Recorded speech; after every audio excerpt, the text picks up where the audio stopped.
Hi folks, welcome back to the channel. Today is Monday, April 6th, 2020, and it is a nice day out. It's 55 degrees, now hardly any clouds in the sky, nice sunny day, and I am heading to Carry Falls Reservoir. I'm going to throw the kayak in there for my first kayaking of 2020, and all the snow is gone. The ice just went out last week, so it should be a pretty decent adventure. Actually, this will be the earliest I have been able to throw my kayak in since I started kayaking 5 years ago. So I'm pretty excited about that. So follow along.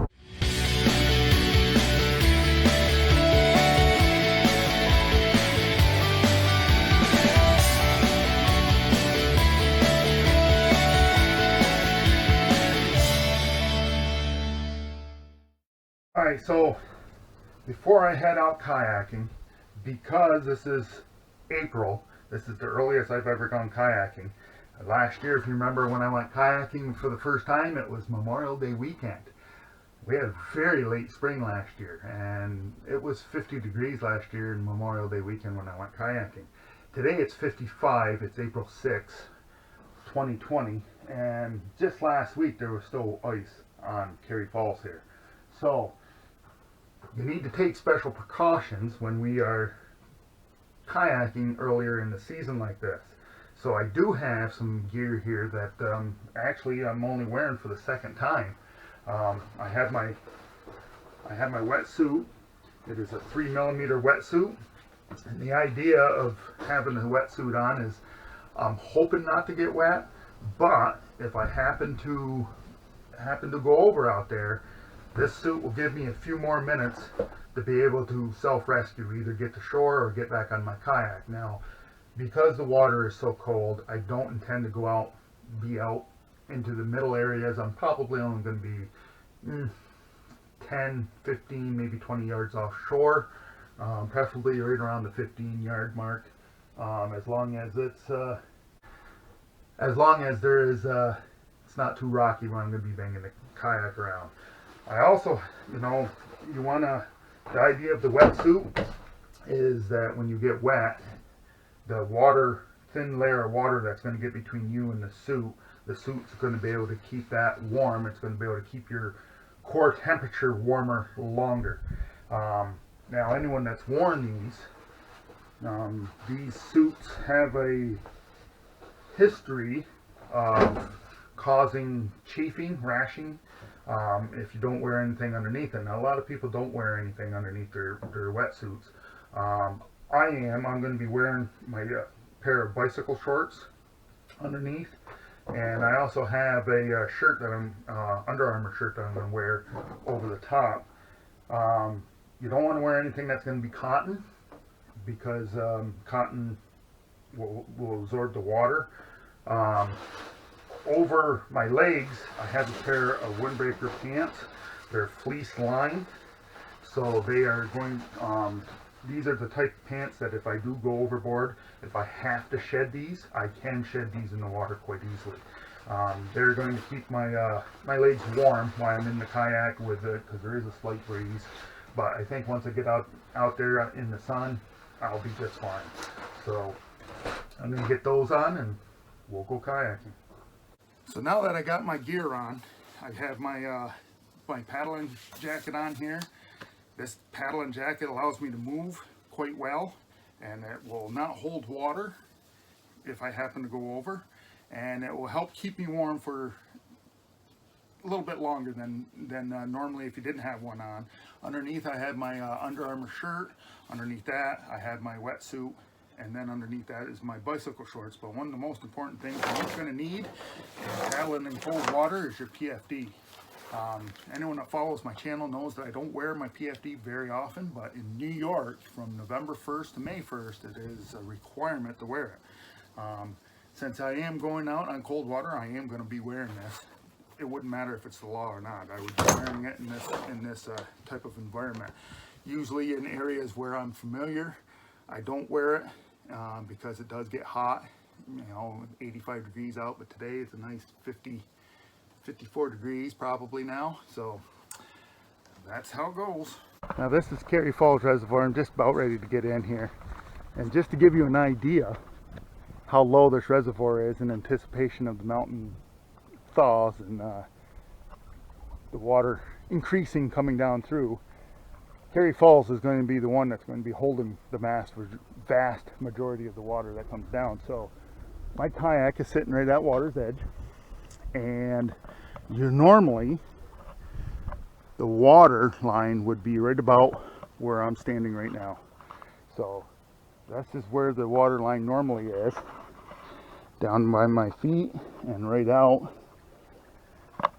That's a lot of water. Well, I said I was going to stay 15-20 yards offshore. It's a little bit further, but as you can see, I'm only in about 18 inches of water. So if I went over, I think I can stand up all right. But this is Carry Falls. I'm not going to paddle the whole distance up to the other dam, but I'm going to head over to that channel there.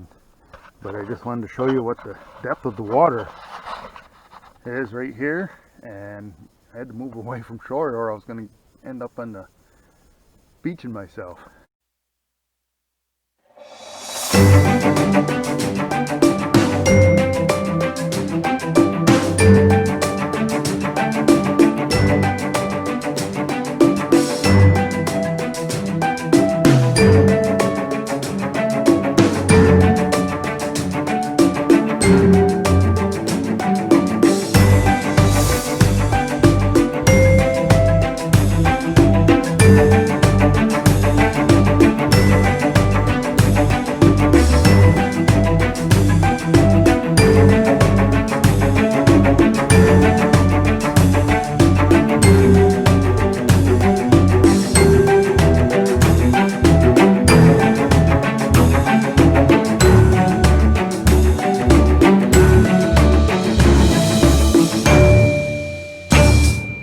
There's a number of sites along this road right here coming in that during the summer, this place is actually quite full during the summer months.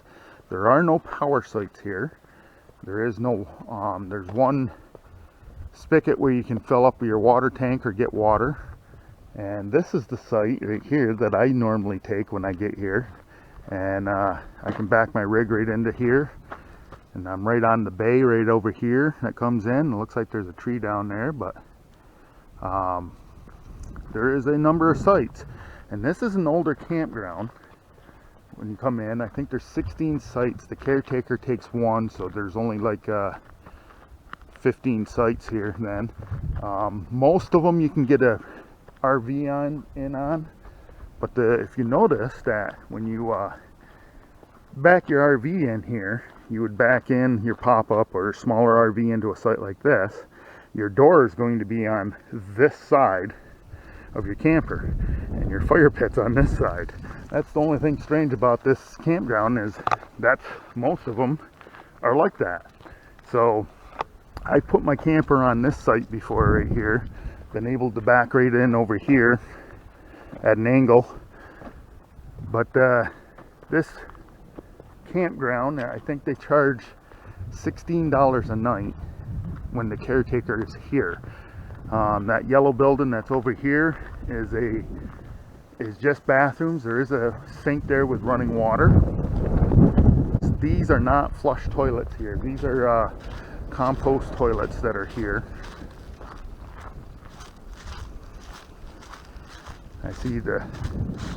I don't know if they lock these things up. I would imagine they would lock them up during the wintertime when there's nobody here. But the gate's always open.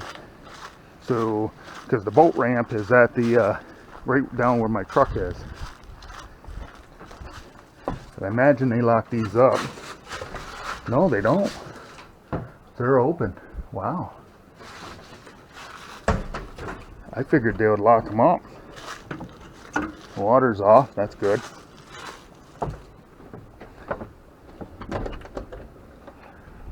Yeah. Well, something got into this one here. There's stuff on the floor. Huh. Well, that's good. They're compost toilets, so they got to be cleaned out every 2 or 3 years.